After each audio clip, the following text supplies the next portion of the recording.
So you might have seen a video floating around social media recently from a company called EctoLife. And this has been a giant mechanical baby breeding factory. And people have pointed to it saying, this looks an awful lot like the Matrix. Let's not live in this. You said that you'd seen this before air, and I'm going to subject you to a few of the clips that we'll go through. Ew. But when I first saw it, I actually thought it was a parody. And it's because it uses all the language that people like us who are very skeptical of the World Economic Forum type's plans for humanity would immediately go, alarm bells are ringing there. Turns out it's more of a proof of concept to try and get investors involved. So one thing that got me was when they said it was renewable. I was like, oh, right. Yeah. All right, okay. Oh, there definitely no failures on battery capacity happening there, I'm sure. So what we're going to go through today, we're going to go through a couple of the clips on this in case you guys haven't seen it. And we're going to look at its subsequent articles and what this means for the reproductive future of humanity. Speaking of Brave New World, if you'd like to go and subscribe to our website for as little as £5 a month, you can access our book clubs. This one from Carl and Callum on Huxley's Brave New World. This was meant to be a warning, not a handbook. Unfortunately, our scientists thought differently. So let's go over to the video, shall we? And we've got 4 little clips here, and we're going to start with the introduction to what EctoLife are calling the world's first artificial womb facility.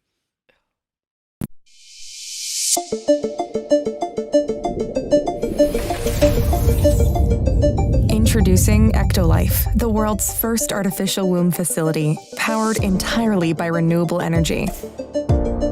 EctoLife allows infertile couple to conceive a baby and become the true biological parents of their own offspring. It's a perfect solution for women who had their uterus surgically removed due to cancer or other complications. With EctoLife, premature births and C-sections will be a thing of the past. EctoLife is designed to help countries that are suffering from severe population decline, including Japan, Bulgaria, South Korea, and many others. The facility features 75 highly equipped labs. Each state-of-the-art lab can accommodate up to 400 growth pods or artificial wombs. Every pod is designed to replicate the exact conditions that exist inside the mother's uterus. A single building can incubate up to 30,000 lab-grown babies per year. EctoLife allows your baby to develop in an infection-free environment. The pods are made of materials that prevent germs from sticking to their surfaces. Every growth pod features sensors that can monitor your baby's vital signs, including heartbeat, temperature, blood pressure, breathing rate, and oxygen saturation. The artificial intelligence-based system also monitors the physical features of your baby and reports any potential genetic abnormalities. Now, call me an extremist, but I happen to think that if certain countries have a lower birth rate, there might be a few policies we could do before doing giant artificial baby factories. Literally, like maybe addressing all of the chemicals and stuff that we put in our food. Yeah, all the microplastics in the water, all of the runoff from hormonal birth control that hasn't been taken out of the water that's lowering sperm counts. But also, it reminds me of, and I know Tom Harwood's a colleague of yours. However, his tweet a little while ago that said about housing pressure, that we either need to start sacrificing our firstborn or build more houses. And it's like, right, I do think we could, much like this, have a less drastic step of manufacturing babies like it's Brave New World, and instead maybe just talk about how mass immigration might be putting pressure on housing, healthcare, and the like. That could be a really sensible option. Yeah, I agree. No, we're building giant baby factories instead. It's like, in regards to, I mean, this is particularly in the West that we're seeing decline in fertility, decline in sperm count, even for women. A lot of what we consume, the food, the birth control, the antidepressants that, pharmacies are handing out like candy, all of these things have an impact on fertility. It just weirdly seems to be just Western countries that are actually experiencing this decline. And you could say that, it's a range of factors, like economic factors. But I just find it so strange that we've got this problem, which is a decline in fertility, and all of a sudden, the lovely scientists that I'm sure care about everyone have created this solution, which is, wait a minute, we don't need women to grow babies. We can instead just grow them in a lab. And funnily enough, what's existing in the West right now is a whole weird, I think, anti-female debate about what being a woman is. So what I think is particularly terrifying about this is if we have these sorts of labs, the uniqueness of females of being a woman sort of taken away, because that's the only thing we have left nowadays. I mean, the trans lobby would have you believe being a woman is just a feeling or a wig that you put on or some makeup, but whereas we're saying, it's the ability to have children.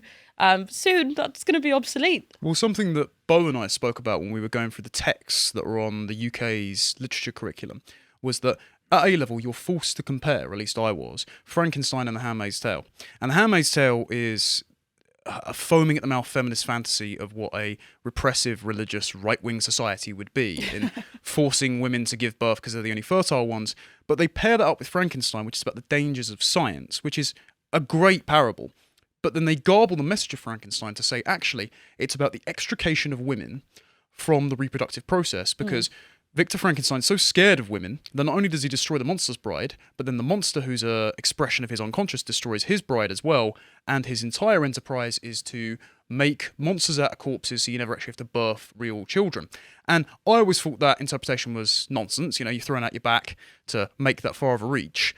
But it may seem to be that rather than just an interpretation, that was a goal, because that's what's happened here. And you say about the trans lobby, how is this not now the entitlement of anyone, no matter their identity, no matter whether or not they feel guilty about the climate and too many kids having around, it's renewably powered after all, or whether or not they have taken Lupron and unfortunately sterilised themselves from an early age because they were born in the wrong body. How is this not all of those people's right to the child, no matter their personal life choices? Exactly, and I don't think everyone does have a right to a child just because they want one, and that's why it takes a woman to grow a baby in the womb for 9 months in order for that miracle to be realised. But I think it's also sort of a part of this entitlement culture that we see. If I can't have a baby, if I may say, for example, I'm in a gay couple and we've just decided that we want a baby, why can't we grow one? Yeah. Instead of,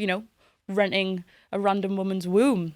Yeah, you're thinking about what is best for your liberated will rather than what is for the child. I don't know if you saw Dave Rubin's mini documentary interview he did with Jordan Peterson, talking about how he's having a kid via IVF, and I think he decided against using his sister in the end, but he was going to use his sister's eggs, his husband's sperm, and feed the baby with industrial freezers in his garage of breast milk. Yeah, I made that exact same face. I was like, right, Dave, you've done some solid work interviewing plenty of people over the years for the libertarian to conservative movement, but something has gone astray with social boundaries where you feel entitled to a child to the point of where you have this very strange arrangement, which itself is not best for the kid. Exactly. Yeah. I know, I completely agree. And look, this is controversial, that some people would say, oh, you're just so heartless. Why can't you just let people live their lives how they like? But I'm sorry, as a woman, I feel uncomfortable with the idea of two men paying to rent out a woman's womb, as if we're just part of the grand human-making factory. Yeah. I mean, it's uncomfortable. Don't blame you. Speaking of human-making factories, let's look at all of the artificial interventions that are proposed as the wonders of science by this promo video, shall we? Let's go on to the second clip. The pods are equipped with a screen that displays real-time data on the developmental progress of your baby. These data are sent directly to your phone so you can track your baby's health from the comfort of your zone. The app also provides you with a high-resolution live view of your baby's development. A special section in the app allows you to watch a time-lapse of your baby's growth and share it directly with your loved ones. Because babies can recognize language and learn new words while still in the womb, EctoLife growth pods feature internal speakers that play a wide range of words and music to your baby. Through the app, you can choose the playlist that your baby listens to. You can also directly sing to your baby and make them familiar with your voice before birth. Our goal is to provide you with an intelligent offspring that truly reflects your smart choices.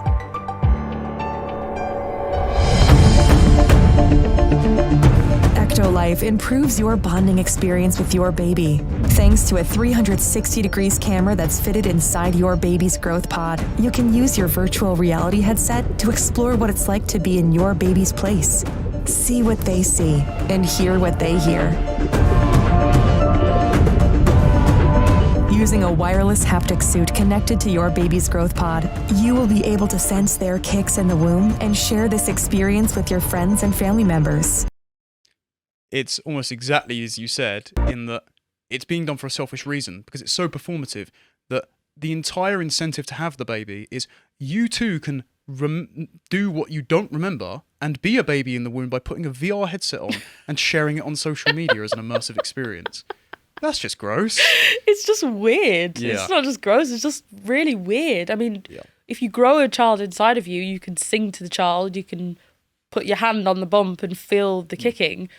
And there's no way that you'll ever achieve the same level of closeness as you would with a child growing inside of you compared to it growing in a pod. Have you considered, though, Dominique, that we could just play Spotify through a Ring doorbell and the kid might get the exact same developmental benefits? I mean, I really doubt that'll happen. And I think, this is, a theory, but you'll probably end up, giving birth to quite a few sociopaths or psychopaths that find it really difficult to actually connect with other human beings on a level. Yeah, as it works, she is a bit of a true crime buff, I do admit.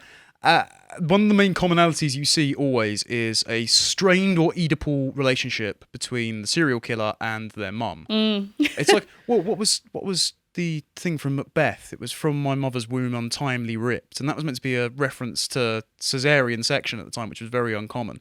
But that it's almost the idea that not going through a natural process can create someone malevolent, and as a general trend, that can happen. So we actually don't know what the personality effects are going to be like of these kids. And and if this ever were to actually become a reality, which I think it probably will, I'll put any money in it. I'll bet with you right now that would be a byproduct. You'd give birth to some real weirdos. Yep. And also, like, some of them won't even be able to walk properly, because I saw there was a nurse who had put a comment on the YouTube version of this video that said, one of the things you guys haven't accounted for is that you're going to need gyroscopes in the pods, because babies get their sort of inner ear sense of balance from the mum walking around all the time and having that constant motion. That's such a good point. So if it's static, how's the baby even going to stand up eventually? Exactly. And this is the thing. What modern science is trying to do, it's trying to replace the uniqueness of what it is to be human, I think, almost. And that's why a lot of people call this a part of sort of an anti-human agenda. There's nothing that will ever replace growing a baby inside of you. Nothing. It just so happens as well that every single policy is telling us to have less people. And yet... Boris Johnson's a fan of that one. I know, so Stanley, yeah. Articles on population control from 2009, this personal website. And then it just so happens they support the green agenda and restricting your carbon budget as part of the national plan. Funny that clearly didn't apply to Boris Johnson himself, because he's been popping them out left, right and centre his whole life. Spot on. So, speaking of the elimination of biological hurdles, let's look at what they're offering in terms of benefiting the next generation of the human race with the elite package. If we'll play the third clip, please. With EctoLife, miscarriage and low sperm count are a thing of the past. Prior to placing the fertilized embryo of your baby inside the growth pod, in vitro fertilization is used to create and select the most viable and genetically superior embryo, giving your baby a chance to develop without any biological hurdles.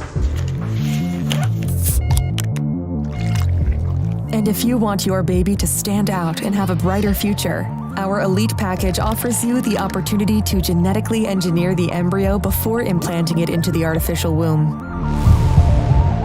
Thanks to CRISPR-Cas9 gene editing tool, you can edit any trait of your baby through a wide range of over 300 genes. By genetically engineering a set of genes, the Elite Package allows you to customize your baby's eye color, hair color, skin tone, physical strength, height, and level of intelligence. It also allows you to fix any inherited genetic diseases that are part of your family history, so that your baby and their offspring will live a healthy, comfortable life, free of genetic diseases. The Elite Package allows you to determine how strong, tall, and smart your baby will be for the rest of their lives. just that's not even funny, actually, that No. bit. That is just absolutely terrifying. That's the genetic determination of a permanent underclass of people to serve you. Exactly. And let's just be real here.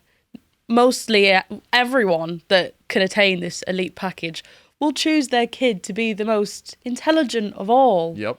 And that is not how society is supposed to work. That's not how humanity works. Naturally, it's sort of like it's sort of a living organism, I would say. Everyone has different sorts of functions as it would, with the body. And not everyone is intelligent or smart. Some people are more practical.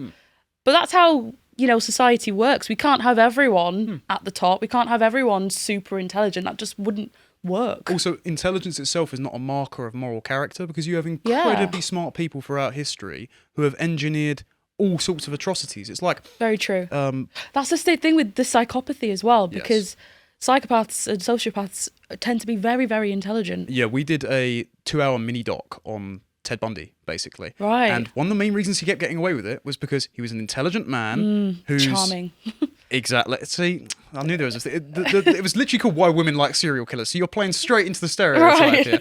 And then we also said, okay, well, dark triad personality traits, so Machiavellianism, psychopathy, narcissism, actually benefit you in the short term in rising up through business and politics, because people perceive that arrogance as competence. Yeah. And so if you can evade long enough detection as a psychopath, people will think, wow, this is a really charismatic guy. He's really capable. Now imagine an elite class who accrue to themselves a monopoly on high IQs through genetic editing, and it has the byproduct you predicted of where it will create a generation of psychopaths. Really smart psychopaths will be running everything with their finger permanently on the scale. More than they already are. Exactly. Plus Schwab feels offended. But their finger will be permanently on the scale of whether or not you can rise up through the ranks, because they are from birth engineering you. Yeah, and they can literally make you and turn you off if they wanted to, because you're being grown in a pod. That is truly terrifying. One thing that I find quite funny, though, is I think there'd surely be a woke group of white parents who probably make a black baby. If you can choose the hair and the skin colour, they definitely would. Well, what if you... Would this not, though? Could this not be shut down? This could be a really good marketing technique of saying this is technically transgenocide. Because you would have a bunch of transphobic or homophobic parents in the womb determining that their child has to be heterosexual or has to have the gender identity assigned at birth. So we could actually weaponize the online leftists of being You actually could say that this is a transphobic enterprise and therefore must be crushed. I think the trans lobby could be put to good use there. I agree. Checkmate bigots. There we go. Right, if we go on to the last one, you've already preempted. This is renewably powered. So this is a guilt-free way of repopulating the entire planet with genetically superior psychopaths. Let's play. You don't have to worry about power cuts or carbon footprint. EctoLife uses highly efficient, clean, renewable energy consisting of solar and wind power. The highly advanced pods operate with minimal energy needs, making it easy for your baby to make it to full term without any complications.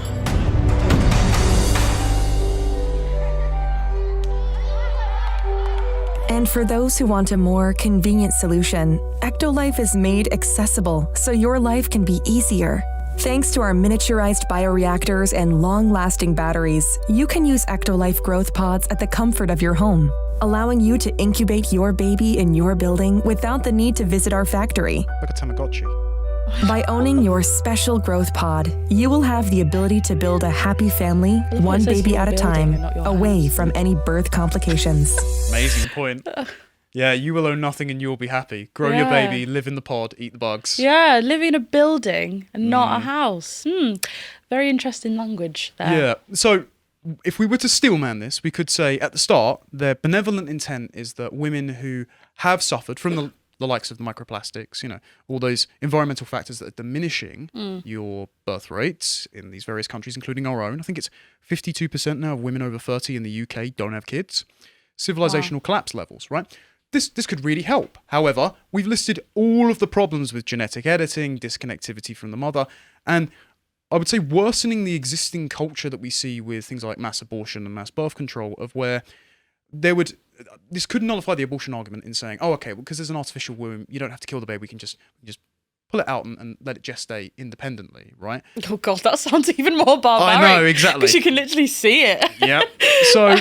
So not great. Even if we're trying to give them their due, not amazing. Just switch but it off. My main concern is that they've looked at just the worst societies on earth and thought it was a template. And the thing that this mainly reminded me of, actually, on the news of the day that Henry Cavill was no longer Superman, quite heartbreaking, is a scene from Man of Steel where they grow babies in bladder-wrack pods and get taken out by giant spiders. Oh, right. And it's like, well, this was based on Plato's Republic. And Wow. Plato's Republic was obviously a metallurgic society where he said, okay, Yeah. all kids should be raised in common without their mother and father Yeah. around. And they should be allocated certain positions in society where they would be genetically engineered or I raised, remember this. to be best suited for their roles. And they would stay there forever and not realise that actually the metals themselves is just a lie made up by the elites to keep them in their place. Yeah. That was meant to be a warning, not a prescription. So let's avoid this, please. Yeah, let's avoid it. Would be wonderful. So if we can go on to an exclusive interview that the creator of this gave. Thankfully, this is not currently being built. It is hypothetical, and it seems to be the kind of idealism that is soliciting funding for it to be built in the future, but it's not yet being constructed. It's not like Saudi Arabia's Line City, you know, Which is actually being built as we speak. Like, I could not believe that. What, you don't want to live in a giant wall with vegetables drone delivered to you in the middle of the desert? No thanks. Because imagine, the next quote unquote pandemic and there's a lockdown. There's no way you'd be able to leave this giant line. It's almost like there are foreseeable problems here that these grand architects are just overlooking, and it all results in depopulation. Accidentally, Oh, I'm sure it's coincidence. all, I'm sure. I'm sure it all is. So, in this article, it says, it seems probable that we're only several years away from testing artificial wombs on human subjects, social ethics and policy academic Elizabeth Chloe Romanis wrote in the British Medical Journal of Medical Ethics. Meanwhile, Dr. Carlo Belletti, Associate Professor at Yale's University Obstetrics, Gynecology and Reproductive Science Department, says a fully functioning artificial womb could be realised within the next 10 years. Each year, around 300,000 women die from pregnancy or complications shortly thereafter. But that's not all. We know that the constraints of the human uterus and pelvis have acted as a brake on the size of the human brain and skull. If freed from the need to be born in the normal way, we might open the way for a new evolutionary trajectory, says Anna Smajdor. I hope I got that right. Associate Professor of Practical Philosophy at the University of Oslo.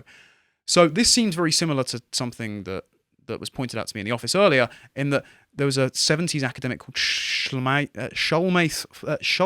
Firestone, who said that giving birth is like pushing a pumpkin out from between your legs, and so women, in order to realise their autonomy, must be freed from the tyranny of reproduction. This seems like an ideological project. It really does. An anti-human.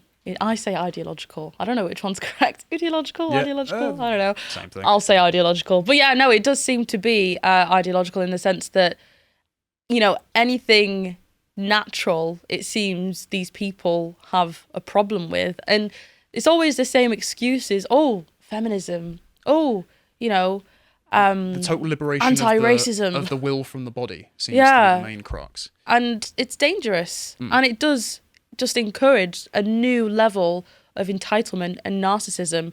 And one thing about this, the creator guy said that although it's not been a realization, I remember he said it's based upon 50 years of scientific research. So if you've been doing this sort of research for about 50 years, something tells me that, it probably will be here. Yeah, you have a vested interest in seeing it realised. Yeah.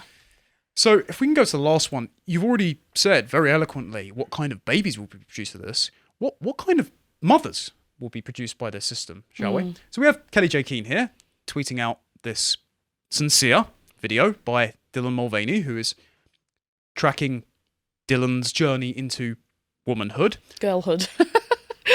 Great stuff, I'm sure. Let's listen to this clearly very sensible individual threaten women. We play the clip, please.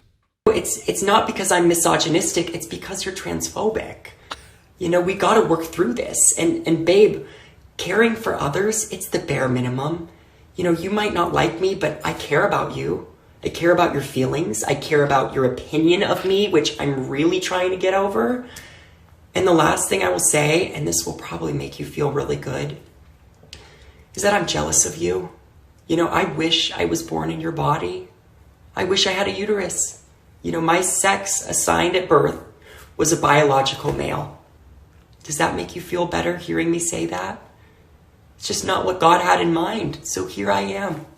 You know, there's probably a lot of women that you don't like to group yourself with, but they're still women. And so am I. And now it feels like high school, and it feels like you want me to experience the pain and trauma that you've had to endure as a girl.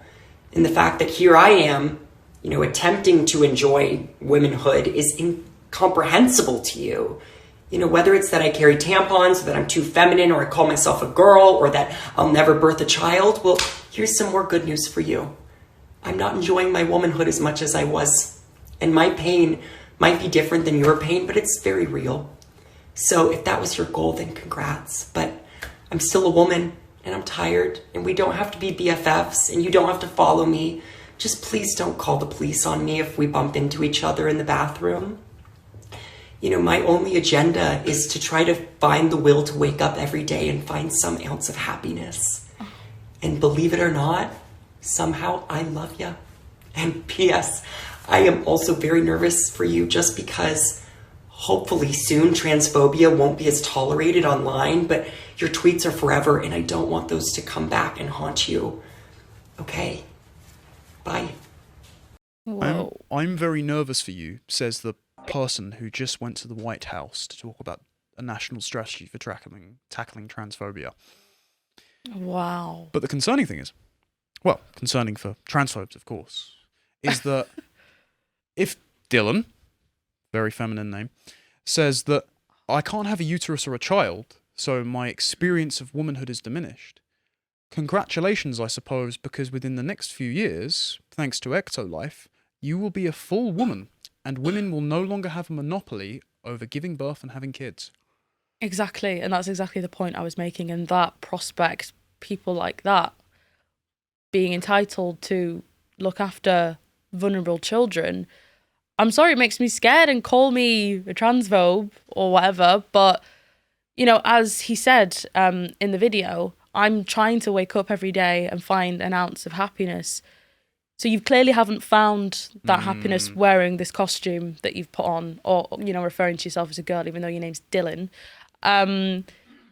This is clearly something that's more mental, and it's something to do with the brain. That's why many detransitioners, people that have gone from transgender back to their assigned sex at birth, they've realised that it actually wasn't about putting on makeup and putting on fake breasts and wearing a skirt. Really, it's about something that you've not addressed mentally. But the sad thing is, people like him are being put on this pedestal. They're being encouraged, you know, and emboldened, and it's turning them into entitled narcissists. And sadly, they'll never get that help that I think they need. And that's not to say that, you know, every single trans person on earth is like Dylan. Some people, like, for example, Blair White, who I'm a fan of, I think are a bit different in the conversation, but I think generally it is really about a mental issue that hasn't been addressed. And I think it's really irresponsible that this narrative is being pushed on so many vulnerable men and women, to the point where we're just pumping them full of drugs, making them infertile, ruining their life, chopping off and mutilating their body. And it's fine because hashtag trans rights. It's fine because science can do it. Yeah. And I think that's the crux of this segment to finish on. Just because technologically we have come to the point where we can do something like this, where we can disconnect childbirth from the pains that women have to go through, doesn't mean that we should, because we're cutting off a meaningful enterprise which does define femininity inextricably. Something that women should absolutely be lauded for doing their part. What we're made to do. Yeah, and you're continuing the civilization. It's something very meaningful to have kids. I'd rather be. I'm saving this as some content that Bo and I are filming tomorrow. But I'd rather be George from It's a Wonderful Life with a little family around me than an Andrew Tate with endless Bugattis. You know. Yeah. That's more important. I think a lot of people would want that, and also we need to center it back to what's best for the kids. And strangely enough, I don't think being grown in a giant Matrix-style test tube incubator facility is that. Where your parents can literally pick and choose everything about you. Like, what sort of example does that set? Yeah. It's a brave new world without women. We hope you enjoyed that segment from the podcast The Lotus Eaters, and we all wish you a very Merry Christmas. This year, a good gift might be a £5 subscription to access all of the premium content on our website, such as Beau's interview with the leader of Reform UK, Richard Tice, where he asks him all sorts of contentious questions I'm sure you'd wish to put to our potential future Prime Minister. And if you'd like to see all of the content that Beau is putting out, you can go over and follow him on Getter at BeauDade. Thank you for watching, and goodbye.